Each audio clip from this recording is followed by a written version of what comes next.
안녕하세요. 원래대로라면 지난 토요일에 결혼식을 올렸어야 했을 20대 후반의 여자입니다.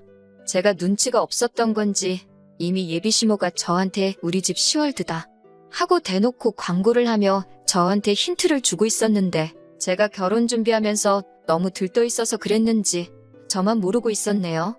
지난 추석에 있던 어이없는 일로 결혼식 한 달 앞두고 뒤집어 엎어버린 제 이야기를 해보도록 하겠습니다. 결혼을 약속까지 했던 남자친구와의 인연은 2년 전으로 거슬러 올라갑니다. 남자친구는 회사에서 알게 되었습니다. 일반적인 사내 커플은 아니었어요. 남자친구는 제가 다니던 회사와 협력사 관계에 있는 회사를 다니는 사람이었고 그 회사에서 프로젝트를 위해 파견 나온 직원이었거든요. 회사 다닐 때는 일 때문에 의견이 도무지 좁혀지지가 않아서 투닥거리기도 많이 했어요. 회사에서는 저희를 앙숙지간이라고 할 정도로 안 좋았는데 파견이 끝나고 남자친구가 자기 회사로 돌아간 뒤부터 아직도 출근하면 사무실에 제가 있을 것 같다며 그때가 그립다는 듯이 연락이 오기 시작했고 그때부터 서로 인연을 키워나가게 되어 연인이 되었습니다. 저도 그렇고 남자친구도 결혼할 나이쯤이다 보니 누가 먼저랄 것도 없이 자연스럽게 결혼 이야기가 오고 가게 되었고요. 남자친구는 연애를 시작한 이후로 데이트 후에는 저를 항상 집까지 바래다 줬어요. 똑같이 힘들게 출퇴근하는 처지에 피곤할 텐데 괜찮다고 사양해도 혹시 모를 사태에 대비해 저를 챙겨주는 모습이 참 좋았습니다. 저를 집까지 바래다 주면서 자연스럽게 저희 부모님도 제 남자친구의 존재를 알게 되었고 덕분에 연애 시작한 지 얼마 되지 않아서부터 본인이 원했든 안 했든 저희 부모님께 인사도 드리게 되었고 그 후로도 종종 교류가 있었어요. 가진 것도 이유가 될 수는 있지만 사람 됨됨이보다 중요한 게 또 있겠냐고 하시며 매일같이 정반대 방향인데도 저를 집까지 바래다주는 남자친구의 배려에 저희 부모님께서도 남자친구를 마음에 들어 하셨습니다. 연애기간 1년하고도 몇 개월밖에 되지 않지만 저희 부모님께서 남자친구를 마음에 들어 하셨다는 게 그 무엇보다 결혼을 결심하게 만든 가장 큰 이유 중 하나였어요. 부모님이 반대하는 결혼은 하고 싶지 않았거든요. 남자친구는 지방 출신이고 직장을 서울에 구한 후 혼자 자리 잡아 살고 있기에 제가 남자친구 부모님께 인사드리러 간 적은 따로 없었습니다. 그런데 본격적으로 결혼 이야기 나오기 시작하고 나서야 시간을 내서 처음 인사를 드리러 갔어요. 저희 친가나 외가 통틀어서 남자는 하늘 이러는 친척도 한 명도 없었고 명절 때도 정말 가족들 모여서 하는 행사라는 생각이 들 정도로 서로 돕고 화기애애한 분위기였어요. 그런 걸 보고 자라서 그랬는지 남자친구 어머니를 봤을 때 아들 사랑이 각별하신 분이구나 싶었지 눈치를 채지 못했습니다. 회사 자체만 두고 보면 제가 다니는 회사 규모가 훨씬 더 크거든요. 그러니 남자친구도 파견직으로 저희 회사에서 잠깐 머물렀던 거고요. 엄청나게 금액적으로 차이가 있는 건 아니지만 당연히 규모가 큰 회사를 다니는 제가 연봉도 남자친구에 비해 더 높았습니다. 그런데 예비시모는 남자친구 밥 잘 챙겨주고 해야지 나가서 돈을 잘 벌어오는 것 아니겠냐고 하면서 제가 남자친구 뒷바라지를 해야 한다는 듯이 말씀하시더라고요. 그때는 그게 시모 자리가 그런 사람이란 것도 모르고 그저 남자친구가 떨어져 살다 보니 나에 대한 이야기를 잘 전하지 않은 거라고 생각했어요. 그래서 제가 예비시모한테 제 수입이 남자친구보다 더 많고 회사도 훨씬 안정적인 곳이다 보니 아마 결혼 후에도 맞벌이 생활을 유지할 것 같고 경우에 따라서는 수입이 많은 제가 일을 계속하고 남자친구가 전업을 하는 게 정황상 더 맞지 않겠냐고 말했어요. 저는 이 말에 제가 돈 얼마 더 번다고 비꼬려고 했던 생각은 하나도 없었고 정말 현실적인 말을 전한 거였거든요. 그런데 돌이켜 생각해보니 아마 이때부터 예비시모랑 저랑 어긋나기 시작했던 것 같네요. 예비시모가 조금 흠칫하는 것 같았는데 남자친구가 중간에 껴들면서 분위기를 환기시켰어요. 첫 인사 자리인데 벌써부터 돈 이야기를 하느냐고 그런 건 결혼 준비하면서 하나씩 차근차근 이야기하면 되지 않겠냐고 하면서 인사하러 온 자리니까 심각한 이야기 나누지 말자고 하면서 말이죠. 저는 딱히 심각한 이야기라고 생각하지는 않았습니다. 사실을 전하는 게 잘못된 건 아니라고 생각했으니까요. 아무튼 예비시모는 부모님은 뭐 하시냐, 노후 준비는 다 되었느냐 같은 일반적인 질문을 해왔습니다. 회사에 입사할 당시에도 면접 질문이 이렇게 쉬지 않고 나온 적이 없었는데 며느리 자리 면접 보는 기분이었습니다. 그러다가 예비시모도 질문할 게 다 떨어졌는지 한동안은 정막만 맴돌고 있었어요. 식사도 끝났는데 예비시모는 아무 말도 못하고 안절부절하고만 있길래 더 하실 말씀이 있으신 건가 하고 자리를 바꾸겠냐 물어봤어요. 밥도 다 먹은 식당에서 이러고 있는 것보다 차라도 한잔하면서 여유롭게 대화를 나누는 게 좋다고 생각했거든요. 그런데 예비시모는 저한테 여기 있어야 한다고 하면서 제 신우될 사람이 이쪽으로 오기로 했는데 차가 막히는 것 같다고 말해주더라고요. 예비신우 만나는 건 남자친구도 저한테 말해준 적이 없고 예정에도 없던 일이라서 당황스러웠지만 어차피 먼 길 내려왔는데 내려온 김에 한 번에 만나고 가는 것도 방법이겠구나 싶었어요. 예약한 식당에 어머님 옆으로 테이블 세팅이 하나 더 되어 있던 게 저는 예약할 때 미스가 있었구나 했는데 알고 보니 예비신우가 처음부터 동석할 계획이었나 봐요. 저희가 자리를 바꿔버리면 신우가 헤매게 될 테니 신우가 올 때까지 기다려야 한다는 겁니다. 솔직히 좀 어이는 없었어요. 그래도 결혼하면 한 가족이 될 사람인데 약속 시간 하나 제대로 못 지켜서 늦는다는 게 말이 안 된다고 생각했습니다. 5분 10분 늦는 거면 차가 막혔다는 핑계가 먹히겠는데 식사가 다 끝날 때까지 안 나타난다는 건 차가 막히는 게 아니라 진짜 무슨 큰일이 있거나 아니면 애초부터 약속 시간을 중요하게 생각하지 않는 사람인 거잖아요. 식당에서도 다 먹었는데 자리를 안 비키고 있으니 괜히 와서 테이블을 치워주겠다, 테이블 한번 닦겠다 하면서 빨리 좀 가라는 듯이 눈치를 주더라고요. 그렇게 기다리고 있으니 예비신우가 드디어 식당 안으로 들어왔습니다. 늦었다고 허둥대는 것도 없이 아주 문 열고 들어와서도 두리번거리다가 천천히 걸어오더라고요. 공들여한 것 같은 화장만큼 머리도 한껏 손질되어 있었고 선글라스 쓰고 옷도 쫙 빼입은 게 저를 처음 본다고 멋을 부리고 온 건지 아니면 평소에도 저렇게 멋을 부리고 다니는 사람인지는 모르겠지만 저렇게 쫙 빼입고 준비할 시간에 그냥 출발했으면 밥도 같이 먹고 식당에서 우리가 눈칫밥 먹을 일도 없겠다 싶었습니다. 예비신우가 자기소개를 하는데 이름만 들어도 알만한 국내 대기업을 다니고 있더라고요. 그제서야 제가 오해를 했구나 하는 생각이 들었습니다. 예비신우도 남자친구처럼 혼자 독립해 나와 따로 살고 있는데 저 때문에 일부러 쉬는 날에 먼 길 온 거였는데 진짜로 차가 막혀서 늦은 건데 제가 오해했구나 생각했어요. 그래서 예비신우한테 수원에서 여기까지 운전해서 오시느라 힘드셨겠다고 했어요. 그런데 예비신우가 수원? 웬 갑자기 수원 타령이래? 이러면서 자기는 여기 근처에서 살고 있다고 말을 하더라고요. 그러고는 앞뒤 다 잘라먹고 저한테 월급 관리는 어떻게 하고 있냐고 묻더라고요. 자기한테 재무설계 좀 받아보라고요. 보험하시는 분들이 나쁘다고 하는 말은 아니지만 자리가 결혼을 앞두고 처음 시어머니 될 분에게 인사드리러 온 자리였던 만큼 경우라는 게 있는데 조금 그렇더라고요.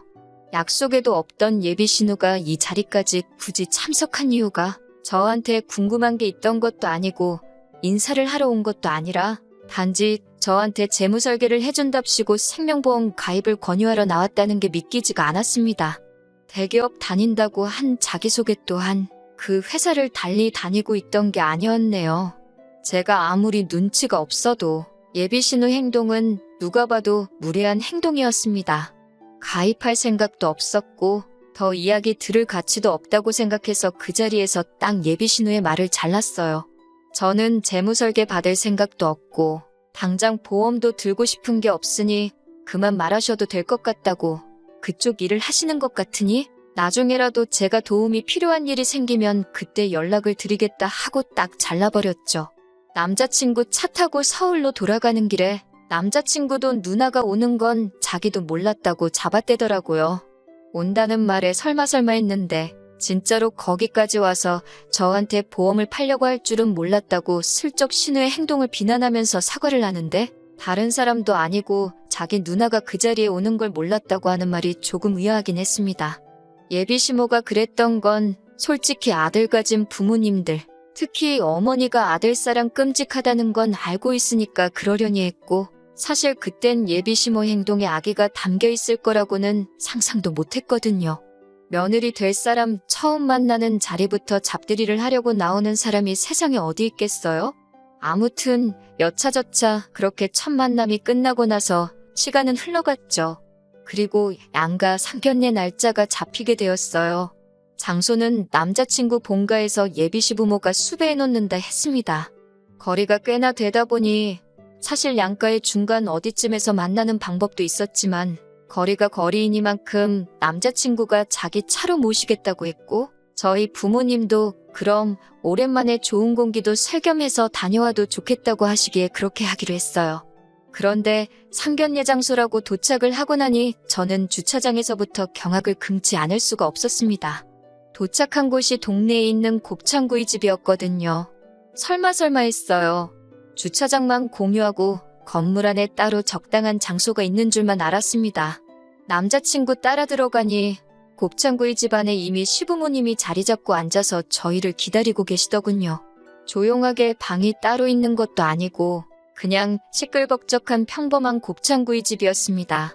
자리에 앉으니 예비시모가 한다는 말이 상견례도 결혼식도 따지고 보면 허례허식 아니겠냐고 괜히 폼 잡는다고 맛도 없는 한정식집 같은 데서 만날 바에야 평소에 좋아하고 먹고 싶은 거 먹는 게 최고 아니겠냐면서 이 집이 그래도 동네에서 소문난 맛집이라고 설명을 해주더라고요.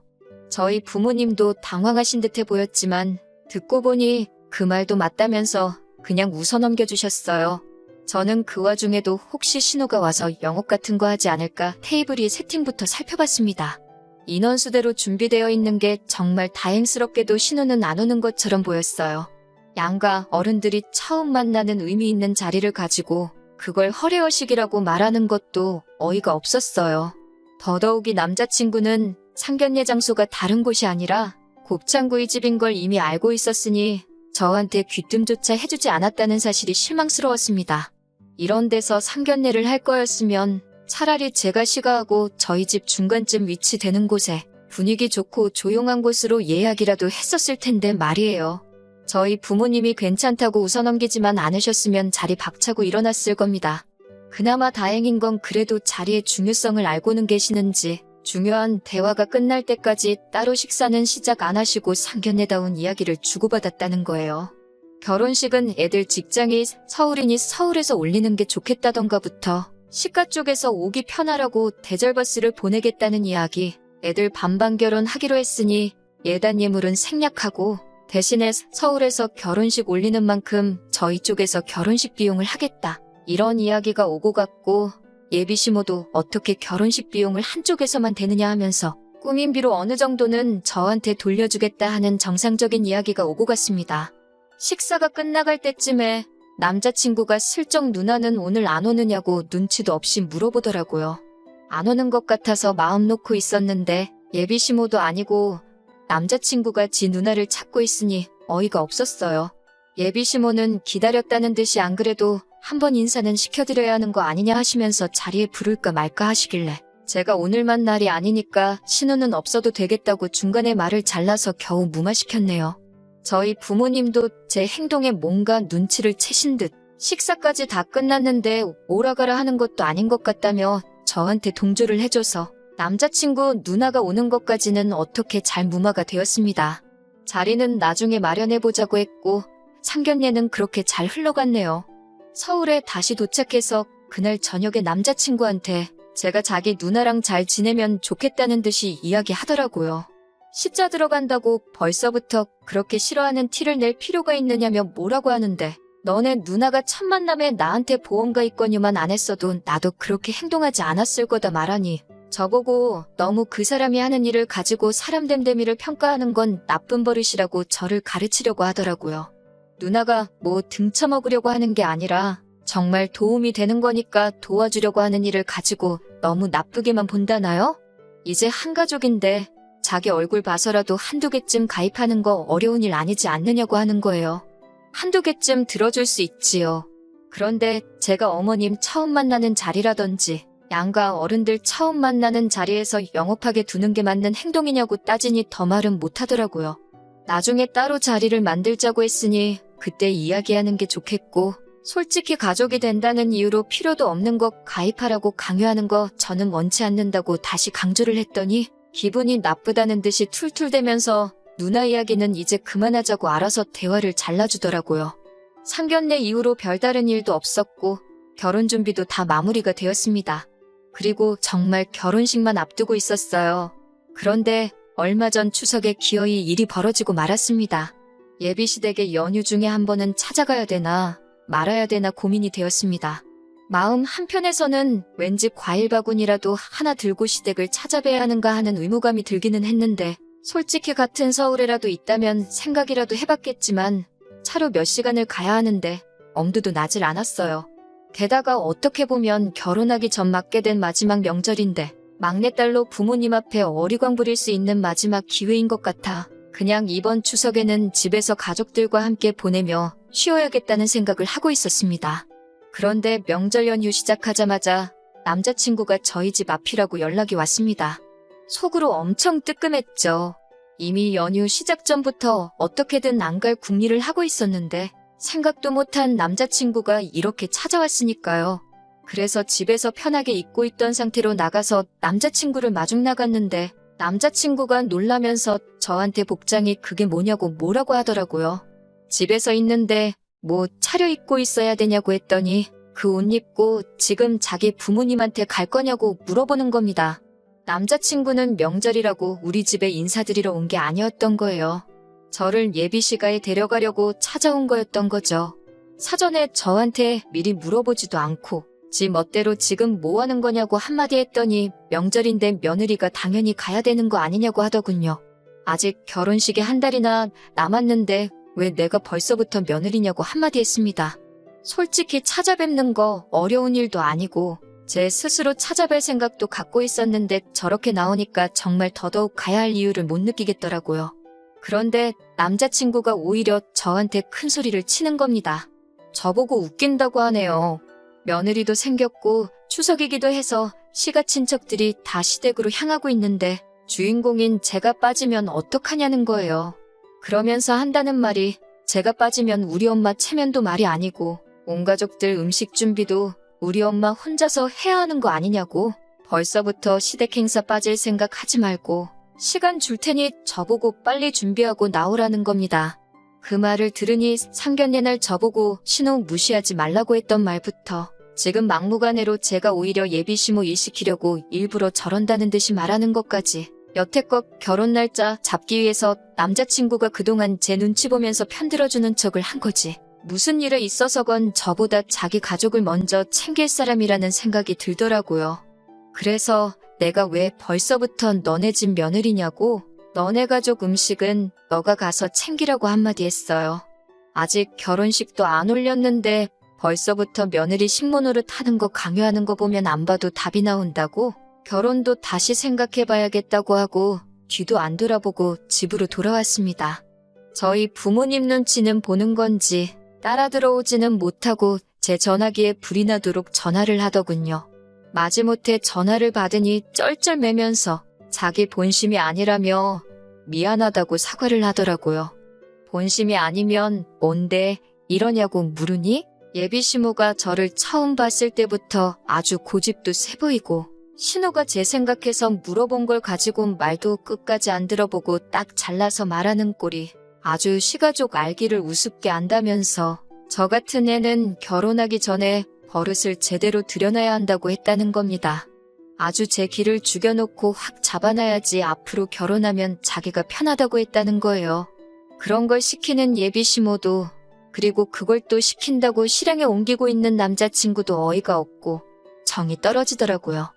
그리고 그걸 지금 제 마음 돌려놓겠다고 사과랍시고 하고 있는 꼴을 보니 더 길게 생각할 것도 없더라고요. 내가 뭐 짐승도 아니고 길을 들여서까지 가족의 일원으로 삼으려고 하냐고 결혼 전부터 이러는데 결혼하면 어떻게 될지 눈에 선하다고 그냥 결혼은 없던 일로 하자고 했습니다. 그때 돼서 이혼하는 거보다 파혼하는 게 너한테도 나한테도 좋지 않겠냐고. 예약해놓은 건 취소 수수료 제외하고 돈 들어간 만큼 정확히 갈라서 돌려줄 테니 그 부분에 대해서는 걱정 말라고 했습니다. 그리고 너네 가족들 진짜 별로라고 한마디 해줬어요. 제 옆에서 전화통화를 다 들은 어머니께서도 잘 결심했다고 하시더라고요. 사실 상견례 자리 그런데 예약해놨을 때부터 눈치는 채고 있었는데 제가 좋다고 하는 결혼이니 반대하고 싶지 않아 어머니도 제 얼굴 봐서 참았지만 이건 아닌 것 같다고 생각을 하고 계셨다고 하셨어요. 제가 부모님이 마음에 들어하는 사람과 결혼하고 싶어 했던 것처럼 저희 부모님께서도 제가 좋아하는 사람하고 결혼하길 바라셨던 거예요. 그래서 마음에 안 드는 상황이라도 저한테 긴 말 안 하고 제 선택을 존중하려 하셨던 거였고요. 100번 양보해서라도 사건의 전말이 다 드러난 상황에 예비 시모가 진심 어린 사과 한마디만 했어도 제가 마음을 돌릴 법도 했는데 나중에 연락 와서 한다는 말이 친척들 다 모여있는데 자기 체면이 어떻게 되느냐면서 저한테 성질을 냈을 때 정말 결혼식 한 달 남겨놓고 좋은 결정 내렸다는 확신이 서더라고요. 적어도 남자친구는 아직도 저한테 정말 잘하겠다고 미안하다고 잊을만 하면 한 번씩 연락이 옵니다. 자기 생각에도 자기가 저 같은 사람 2번 다시 못 만날 거라는 확신이 있는가 봐요. 하지만 이제 열차는 떠났습니다. 부모님의 마음도 확실히 알았으니 이제는 저를 위해 저만을 아껴줄 그런 사람을 만나려고요.